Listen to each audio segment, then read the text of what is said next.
नमस्कार साथियों, एक बार फिर से आप सभी का स्वागत है। मैं आप लोगों के लिए कॉमन एरर्स की जो कि एग्ज़ाम ओरिएंटेड होते हैं उनको लेकर के आया हूं। तो ज़्यादा टाइम न वेस्ट करते हुए हम लोग टोटल क्वेश्चन पे आते हैं। देखिए, पहला क्वेश्चन है, मिलियंस ऑफ जू लॉस्ट दियर किथ एंड किन। किथ एंड किन का मतलब होता है रिलेटिव, इसका मतलब होता है रिलेटिव या सगे संबंधी जिनको कहते हैं। In Hitler concentration camp, concentration camp वो कैंप होता है जिसको बदसाला कहते हैं। तो यहाँ पर क्वेश्चन कह रहा है क्या इसमें गलती क्या है, इसको आपको फाइंड आउट करना है। तो मिलियंस ऑफ जू लॉस्ट दियर किथ एंड किन इन हिटलर्स कंसंट्रेशन कैंप। तो इसमें क्या करना है, हमको पोजीशन दिखाना है। कैंप किसका था? हिटलर का। जब भी हमें पोजीशन दिखाना होता है तो पोजीशन दो तरीके की दिखाई जाती है, एक नॉन लिविंग की, एक लिविंग की। लिविंग की पोजीशन हम जब भी दिखाते हैं, पोजीशन की बात होती है लिविंग और non living. Non living, non living. Living के लिए हम नाउन के साथ में क्या करते हैं, एपस्ट्रॉफी प्लस पोजीशन की बात आती है। जबकि नॉन लिविंग के लिए हम क्या करते हैं, नॉन लिविंग के लिए हम पहले पोजीशन का यूज़ करते हैं प्लस ऑफ का प्लस नाउन का यूज़ करते हैं। ये हमारी कंडीशन होती है, इस बात को आप लोग ध्यान में रखिएगा। तो ये हिटलर नाउन लिविंग है, इसलिए इसके साथ में हम क्या करेंगे, हम सबसे पहले नाउन फिर एपस्ट्रॉफी एस का यूज़। तो एपस्ट्रॉफी एस यहीं पर लग जाएगा हमारा, ये हो जाएगा सही। ठीक है, आगे देखिए, mother in laws are nuisance. यानी यहाँ पर क्या दिखाया जा रहा है, एक तो ये प्लूरल है, यहाँ पर आपका जो कंपाउंड नाउन है, कंपाउंड नाउन समझ रहे हैं, कंपाउंड नाउन को हमें प्लूरल बनाना है। तो जब भी कंपाउंड नाउन को प्लूरल बनाना होता है, ठीक है, क्या करते हैं हम रूट वर्ड के साथ में रूट वर्ड को प्लूरल बनाते हैं, तब हमारा क्वेश्चन सही हो जाता है। जैसे कि ये है mother in laws, mother in laws.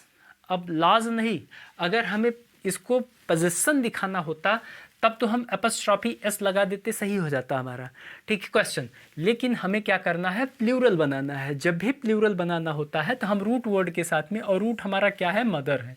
ठीक है, तो हमें करना क्या होगा, mothers in laws, mothers in law are a nuisance. Nuisance का मतलब परेशानी, समझ रहे हैं, न्यूसेंस मतलब परेशानी। तो mothers in law are a nuisance, आपका क्वेश्चन ये सही हो जाएगा।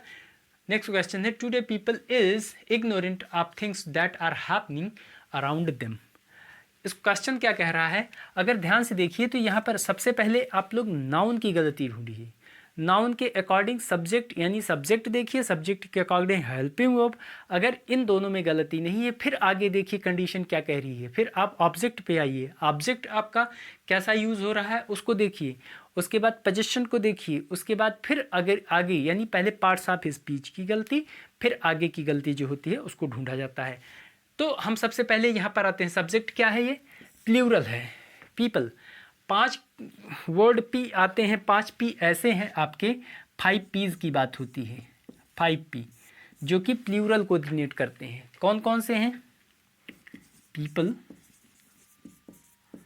पब्लिक, पुलिस, पोल्ट्री, पोल्ट्री के बाद पीजेंट्री,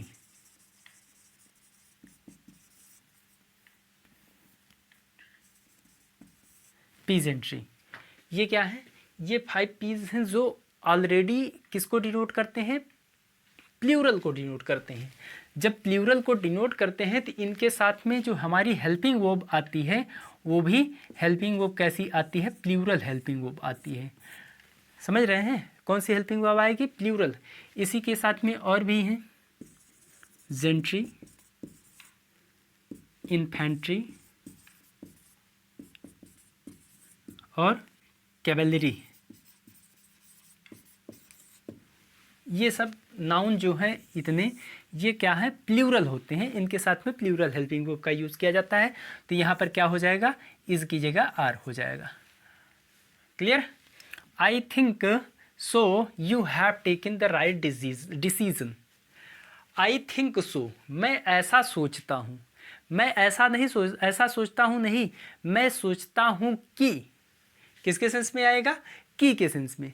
जब भी का मतलब की के सेंस में आता है तो हमारा जो यहाँ पर कनेक्टिंग वर्ड लगता है, कंजंक्शन लगता है, वो दैट लगता है, ना कि सो लगता है। किसका यूज़ किया जाता है, दैट का यूज़ किया जाता है। I think that you have taken the right decision. यहाँ पर जो क्लॉज होगी वो नाउन क्लॉज होगी। हमारे ख्याल से बात क्लियर हुई। अगला वर्ड है I recall you telling me the story of 7 beaches. अगर ध्यान से देखा जाए तो एक तो ये रिकॉल है, आई के अकॉर्डिंग रिकॉल सही है, आई के साथ प्लूरल वर्ब आती है, सही है, क्योंकि आई प्लूरल लेता है। यू, ये ऑब्जेक्टिव केस हो गया। अगर ये ऑब्जेक्टिव केस हो गया तो इसके ऑब्जेक्टिव केस के बाद जब भी हमारी आईएनजी फॉर्म आती, जब भी वर्ब की आईएनजी फॉर्म आएगी, इसके पहले का जो केस होगा, ठीक है, इसके पहले का केस जो होगा ये पॉजेसिव केस होता है। कौन सा केस होता है, पॉजेसिव केस होता है। समझ रहे हैं, कौन सा केस होता है, पॉजेसिव केस होता है। जब पॉजेसिव केस होता है तो ये हमारा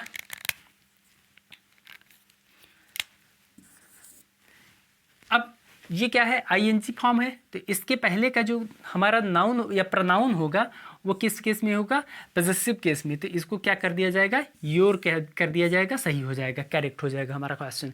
ठीक है, वो कि आईएनजी से पहले अगर कोई प्रोनाउन यूज़ किया जाता है तो उसको हम पॉजेसिव केस में यूज़ करते हैं। हमारे ख्याल से ये बात क्लियर हुई। जब जीरेंड का यूज़ किया जाता है तो जीरेंड से पहले आने वाला जो प्रोनाउन होता है वो पॉजेसिव केस में होता है, क्योंकि ये नाउन का काम करता है।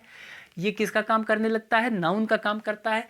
ठीक है, और उससे पहले आने वाला जो हमारा पोजेसन है, वो जो केस है वो पॉजेसिव केस में यूज है।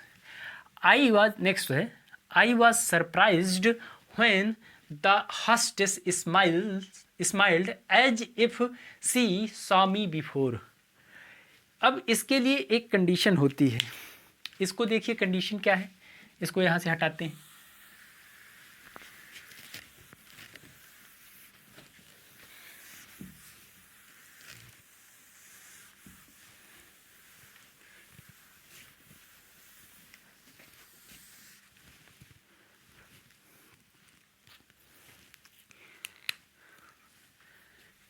जब भी एज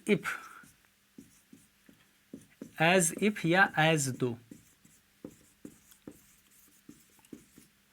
इन दोनों का यूज़ किया जाता है, ये किस में, काल्पनिक सेंस में किया जाता है। ये वर्ड कल्पना को बताते हैं, काल्पनिक यूज़ होता है इनका। और हमारी बात किस में होती है, प्रेजेंट टेंस में होती है। ठीक है, तो इसके लिए एक कंडीशन ये होती है कि हम यूज़ करते हैं सब्जेक्ट के बाद बी टू का यूज़ किया जाता है, सब्जेक्ट के बाद बी टू का यूज़ किया जाता है। ठीक है, कैसे बी टू का यूज़ किया जाता है इसको देखिए।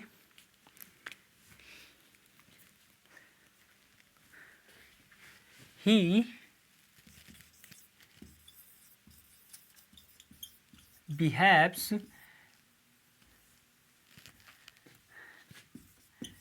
as if he were a president.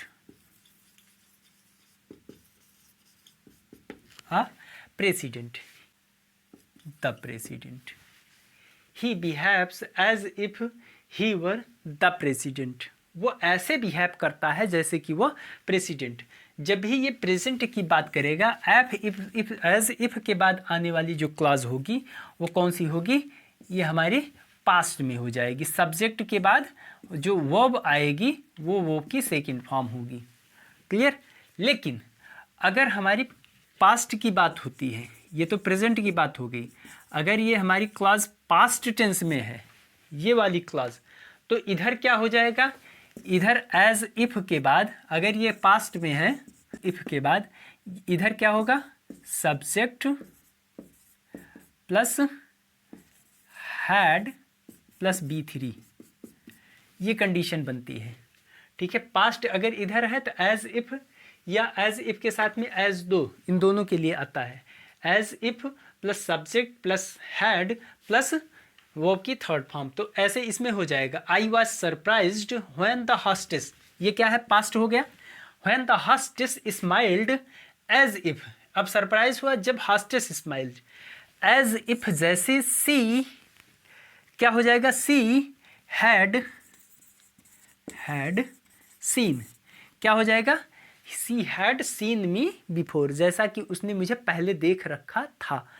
ठीक है, सेंस क्या हो जाएगा, जैसा कि उसने मुझे पहले देख रखा था। तो ये कंडीशन आपका यहाँ से क्वेश्चन पूछा जाता है। जब इधर की कंडीशन पास्ट की रहती है तो दूसरी क्लास हमारी किस में हो जाती है, हैड प्लस B3 में चेंज हो जाती है, हैड प्लस B3 में। और अगर प्रेजेंट की कंडीशन है, कंडीशनल है, ये प्रेजेंट की कंडीशन है, तो एज इफ के साथ में क्या होता है, सब्जेक्ट के साथ में B2 का, यानी वर्ब की सेकेंड फॉर्म आती है, इसको यूज़ किया जाता है, वर का यूज़ किया जाता है। ठीक है, अब अगला वर्ड, बात क्लियर हुई। अब आगे देखते हैं, each one of his sisters were hard working. अब इसको अगर ध्यान से देखें तो इसके लिए भी पिछले सेंटेंस में हमने आप लोगों को बताया था कि each every either neither none, इन सब के साथ में किसका यूज़ किया जाता है, सिंगुलर हेल्पिंग वर्ब का यूज़ किया जाता है। इस बात को आप लोग ध्यान में रखिए, अपने दिमाग में गांठ बांध लीजिए कि ईच एवरी आइदर नाइदर जब भी आएगा, जो हमारी वर्ब होगी वो सिंगुलर होगी, और इसके साथ आने वाला जो noun, plural noun plus singular helping verb. इस बात को आप लोग समझ गए होंगे। इसको बहुत बारीकी नहीं है, लेकिन बहुत ध्यान से समझिएगा। इन सब के साथ में जब भी कंडीशन बनेगी, हमारी जो हेल्पिंग वर्ब आएगी सिंगुलर ही आएगी। अब ये चाहे किसी के साथ में हो, ईच वन ऑफ के साथ में हो, ईच ऑफ हो, ईच वन ऑफ हो, या केवल ईच हो, तब हमारी हेल्पिंग वर्ब, तब भी खास करके यहीं से क्वेश्चन पूछा जाता है, हेल्पिंग वर्ब हमारी सिंगुलर हो जाएगी। क्लियर। अब आगे देखते हैं, I shall go by the 3 o'clock train. जब भी हम इस तरह के वर्ड को, क्वेश्चन को देखते हैं, इसमें ध्यान में रखिएगा, जब भी 3 o'clock की बात होगी तो इसको कभी भी हम क्या नहीं बनाते हैं, एपस्ट्रॉफी दे करके इसको पोजीशन नहीं शो करते हैं। ठीक है, क्योंकि ये पोजीशन को पहले ही बताता है। 3 o'clock ये पहले से ही पोजीशन को बता रहा है, इसलिए एक्स्ट्रा पोजीशन अगर दिखाएंगे तो ये गलत हो जाएगा। ठीक है, हमारे ख्याल से ये बात क्लियर हुई। Due to his negligence he failed in the examination. अगर इसको ध्यान से देखें तो ड्यू टू के कारण, हिज नेग्लिजेंस अपनी कमजोरी के कारण, अपनी गलती के कारण, ही फेल्ड इन द एग्जामिनेशन, वह एग्जामिनेशन में फेल हो गया। ये सब्जेक्ट, ये पास्ट है, तो इसलिए इधर भी कोई गलती नहीं है। हमारे ख्याल से ये क्वेश्चन सही है। ठीक है, इसमें कोई गलती नहीं। Ramesh is smarter enough to get selected for this post. अच्छा, इनफ की कंडीशन है। इनफ से पहले किसका यूज़ किया जाता है, एडजेक्टिव का यूज़ किया जाता है। किसका, एडजेक्टिव का यूज़ किया जाता है, न कि एडजेक्टिव की डिग्री। और ये डिग्री होती है पॉजिटिव की, पॉजिटिव डिग्री की एडजेक्टिव का यूज़ किया जाता है। समझ रहे हैं। तो इसलिए यहाँ पर स्मार्ट इनफ के साथ में स्मार्ट इनफ होगा, ना कि स्मार्टर होगा। क्या हो जाएगा, स्मार्ट इनफ होगा। क्लियर। हमारे ख्याल से ये क्वेश्चन क्लियर हो गए हैं। आप लोग इसको ध्यान से देखिएगा, समझिएगा। नेक्स्ट क्लास में फिर मिलते हैं। नमस्कार, धन्यवाद।